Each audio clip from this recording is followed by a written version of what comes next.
जय श्री कृष्णा, जय श्री राधे। कैसे हो दोस्तों आप सभी? उम्मीद करते हो और सब बहुत ही बढ़िया होंगे। आपके इष्ट की, आपके प्रभु की कृपा सदैव आप पर बनी रहे, यही मंगल कामना करती हूँ दोस्तों। चलिए दोस्तों, आज हम बात करेंगे कि गणेश चतुर्थी क्यों मनाई जाती है। गणेश चतुर्थी कब है 2024 को और इसका शुभ मुहूर्त क्या है। दोस्तों, गणेश चतुर्थी 6 सितंबर 3:01 पर शुरू हो जाएगी और शनिवार के दिन 7 सितंबर 5:37 तक रहेगी दोस्तों। लेकिन ये 7 सितंबर को ही मनाई जाएगी।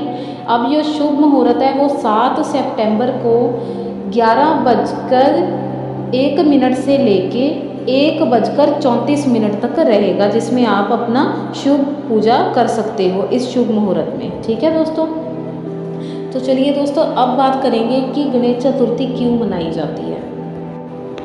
गणेश चतुर्थी दोस्तों भगवान श्री गणेश जी के जन्म के रूप में मनाई जाती है।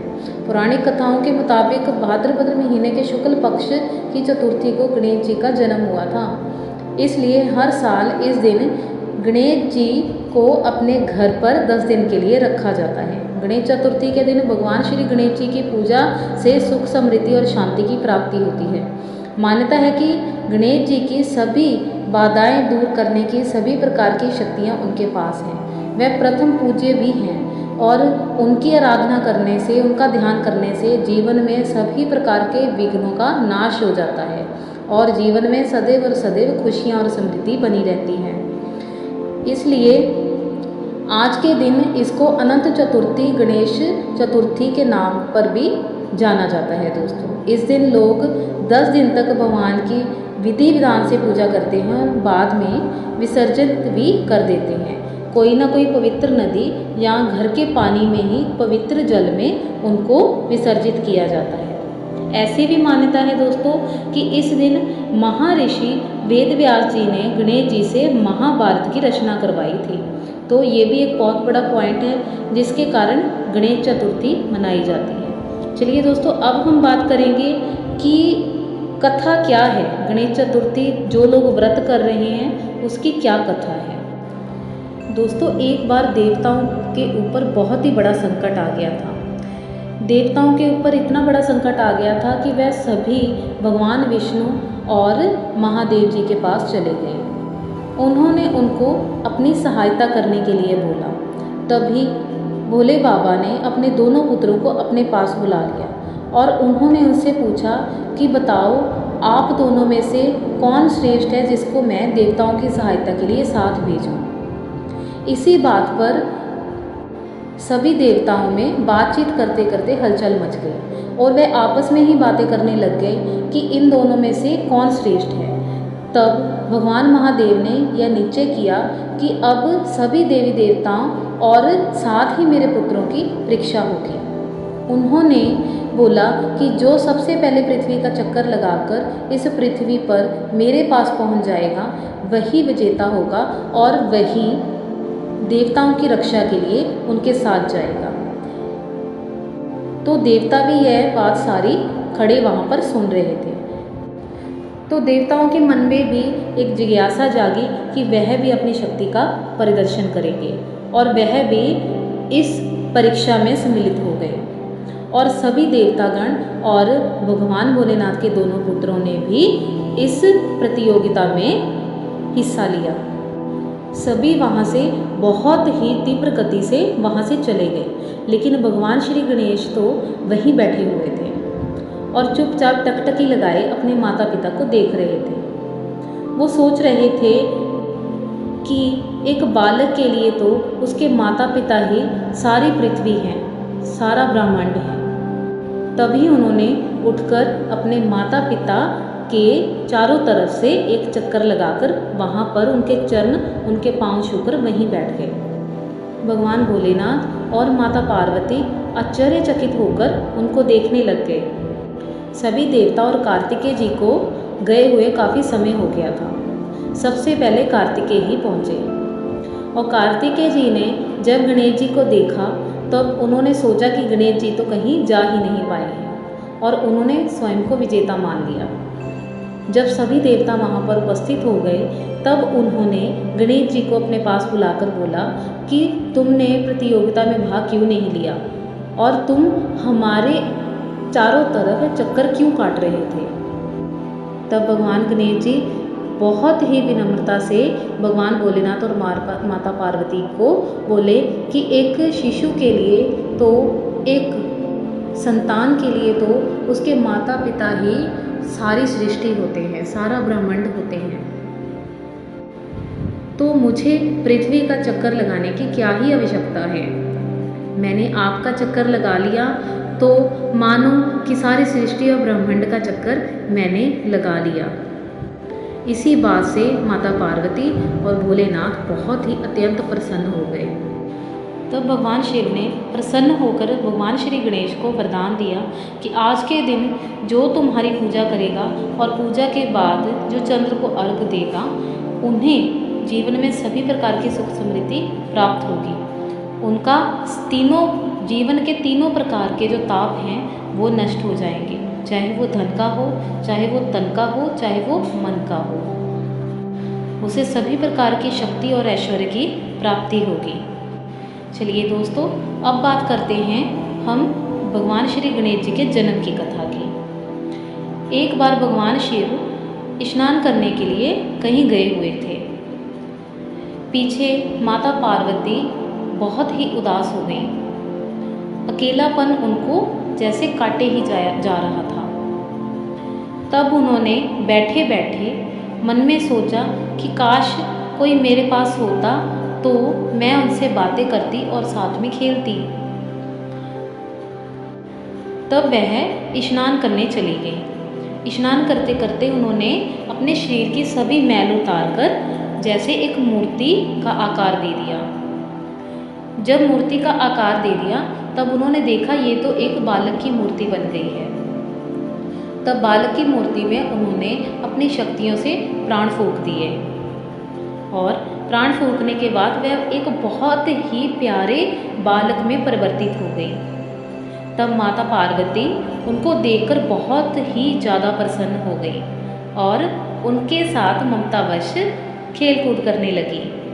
और थोड़ी ही देर बाद थकने के बाद उन्होंने दोबारा अपने पुत्र को बोला कि तुम अब द्वार पर खड़े हो जाओ और किसी को भी भीतर ना आने देना। मैं स्नान करने के बाद तुम्हारे पिताजी की पूजा के लिए बैठ जाऊंगी। तो माता की आज्ञा मानकर भगवान श्री गणेश बाहर आकर वहाँ पर पहरा देने लग गए। थोड़ी ही देर बाद भगवान भोलेनाथ वहाँ पर उपस्थित हो गए। तब उन्होंने भीतर जाने की जिद की, लेकिन माता की आज्ञा मानने के कारण उन्होंने भगवान जी को अंदर जाने नहीं दिया। इससे उनके बीच बहुत ही ज़्यादा युद्ध हुआ। सभी देवी देवता वहाँ पर पहुँच गए। सभी देवी देवताओं ने भगवान श्री गणेश जी के साथ बहुत ज़्यादा युद्ध किया, लेकिन उनको कोई जीत नहीं सका। तब भगवान शिव अत्यंत क्रोधित हो गए। उन्होंने क्रोध में आकर अपने त्रिशूल से उस बालक का सिर अलग कर दिया और भीतर चले गए। जब भीतर गए तो माता पार्वती उनको खाना परोसने के लिए 2 थालियाँ लगाने लगी। तभी भगवान जी ने पूछा कि ये तुम 2 थालियाँ किसके लिए लगा रही हो। तभी उन्होंने कहा कि ये एक थाली आपकी और एक थाली मैं अपने पुत्र की लगा रही हूँ, जो कि मेरी रक्षा हेतु द्वार के बाहर मेरी रक्षा कर रहा है और उसे काफ़ी समय हो गया है, वो भूखा होगा। तभी भगवान भोलेनाथ अत्यंत ही दुख भरे सोच में डूब गए और आश्चर्यचकित होकर माता पार्वती से पूछने लगे कि तुम्हारा पुत्र कहाँ है।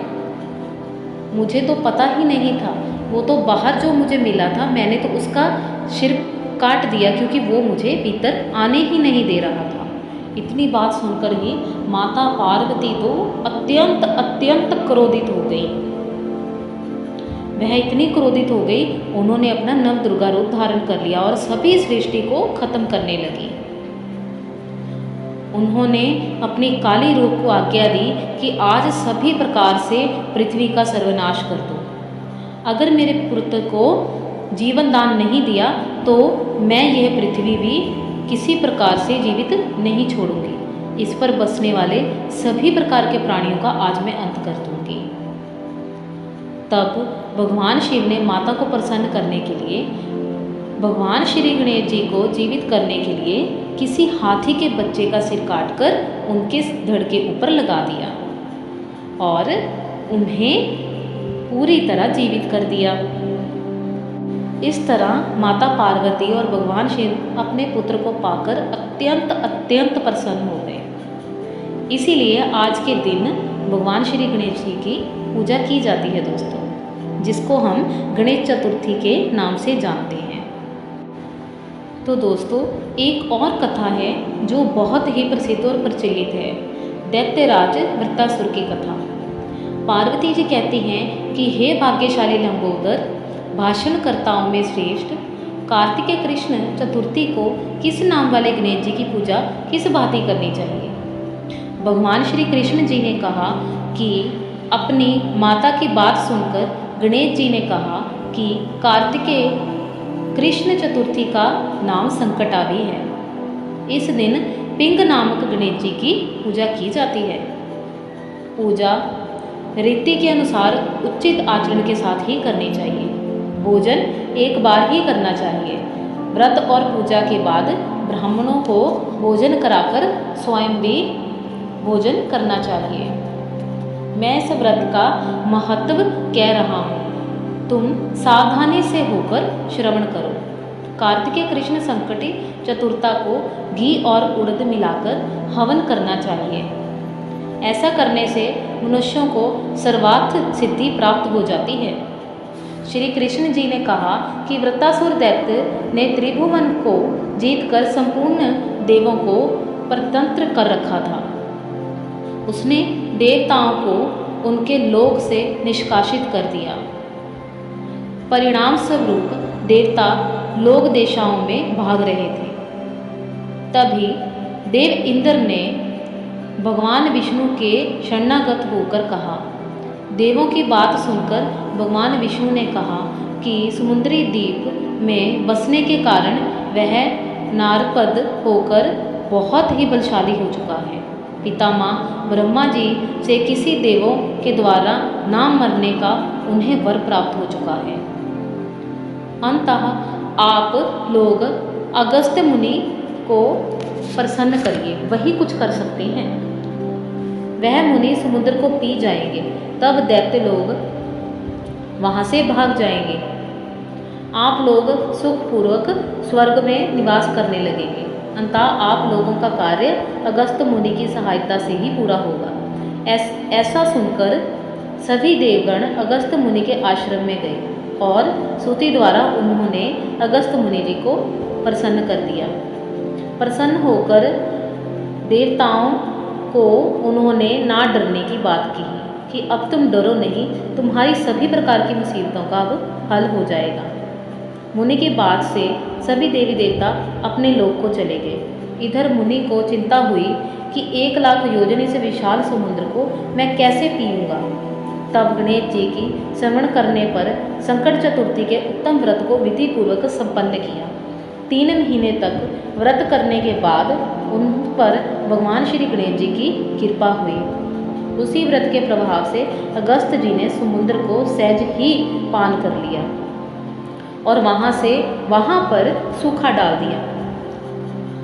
यह उसी व्रत का प्रभाव था कि अर्जुन ने निवत कवच आदि संपूर्ण दैत्यों को पराजित कर दिया था। गणेश जी की इस बात से पार्वती जी अत्यंत प्रसन्न हुई कि मेरा पुत्र और इतना सर्व सिद्धियों का प्रदाता है। कृष्ण जी कहते हैं कि हे महाराज युधिष्ठिर, आप भी चतुर्थी का व्रत कीजिए। इसके करने से आप शीघ्र ही सभी शत्रुओं को जीतकर अपने राज्य को पा जाएंगे। श्री कृष्ण ने जैसा युधिष्ठिर को आदेश किया था, युधिष्ठिर ने वैसा ही किया। व्रत के प्रभाव से उन्हें शत्रुओं को जीतकर अखंड राज्य की प्राप्ति कर ली थी। केवल कथा श्रवण करने से ही हजारों अश्वमेघ यज्ञों के समान और सैकड़ों वाजपेयी यज्ञों के समान फल प्राप्त हो जाता है। साथ ही पुत्र पौत्र आदि धन वैभव की वृद्धि भी होती है दोस्तों। आप सभी बोलिए, श्री गणेश भगवान की जय। वक्रतुंड महाकाय सूर्यकोटि समप्रभा निर्विघ्नं करो मे देव सर्वकार्येषु सर्वदा। ओम श्री गणेशाय नमः। ओम गंगणपते नमः। चलिए दोस्तों, फिर मिलूंगी नेक्स्ट वीडियो में आपको। तब तक के लिए जय श्री कृष्णा, जय जय श्री राधे।